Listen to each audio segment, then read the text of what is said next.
लेकिन अब थोड़ा सा इस क्रूड के इम्पैक्ट को समझने की कोशिश करते हैं। मल्टीपल इम्पैक्ट होते हैं इसके डिफरेंट सेक्टर्स पे। मिताली से एक इस क्रूड की ट्रेजेक्ट्री के मायने क्या है, मिताली से समझने की कोशिश करते हैं। मिताली, बहुत सारे स्पेस को एडवांटेज मिलता है, बट थोड़ी सी इम्पैक्ट एनालिसिस कीजिए। अगर ये ट्रेजेक्ट्री क्रूड की मेंटेन रहे कुछ दिन तक, तो कहाँ कहाँ पर प्रभाव पड़ने की उम्मीद है? जी बिल्कुल।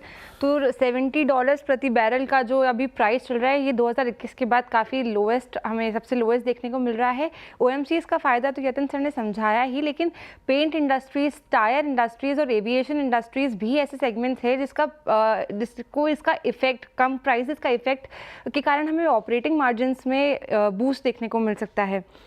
पर्टिकुलर सेक्टर्स के नाम लूँ तो paint sector, tyre, plastic, chemical, aviation, ये किसी ना किसी तरीके से अपने इनपुट कॉस्ट में कंज्यूम करते हैं क्रूड या क्रूड डेरिवेटिव्स बेसिस पे जो प्रोडक्ट्स होते हैं वो। तो जैसे जैसे प्राइसेस यहाँ पे कम होती नज़र आ रही है, इनकी ऑपरेटिंग मार्जिन्स में हमें इजाफा देखने को मिलेगा।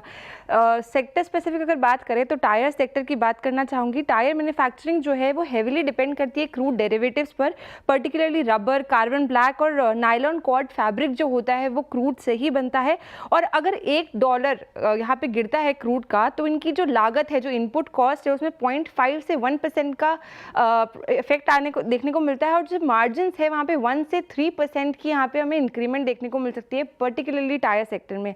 अब अगर बात करें पेंट इंडस्ट्री में, तो जिनका की इनपुट्स होते हैं वो सॉल्वेंट्स, रेजिन्स और एडिटिव्स है, जो कि क्रूड बेस्ड ही होते हैं। तो $1 अगर गिरता है यहाँ पे, तो इनकी लागत यानी कि इनपुट में 0.3% से 0.7% का इफेक्ट देखने को मिलता है, और मार्जिन्स में इंप्रूवमेंट 1 से 2% यहाँ पे संभव देखने को मिलता है।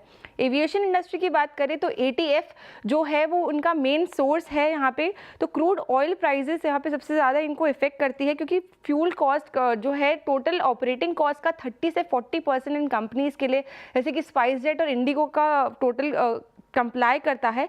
और अगर उसकी बात करें तो वहाँ पे 5% से 1.5% की इनकी इनपुट कॉस्ट जो है वो क्रूड ऑयल से इम्पैक्ट करेगी, और मार्जिन्स में हमें 1 से 3% का यहाँ पे इजाफा देखने को मिल सकता है। कुछ पर्टिकुलर अब स्टॉक्स की बात करते हैं, जो पूरे ओवरऑल इनका ऑपरेटिंग कॉस्ट है उसमें कितना कितना ये लोग क्रूड ऑयल या क्रूड कॉम्पोनेंट्स यूज़ करते हैं। तो अब एशियन पेंट्स की बात करें तो पूरे कॉस्ट में 50% इनका क्रूड ऑयल बेस्ड रहता है।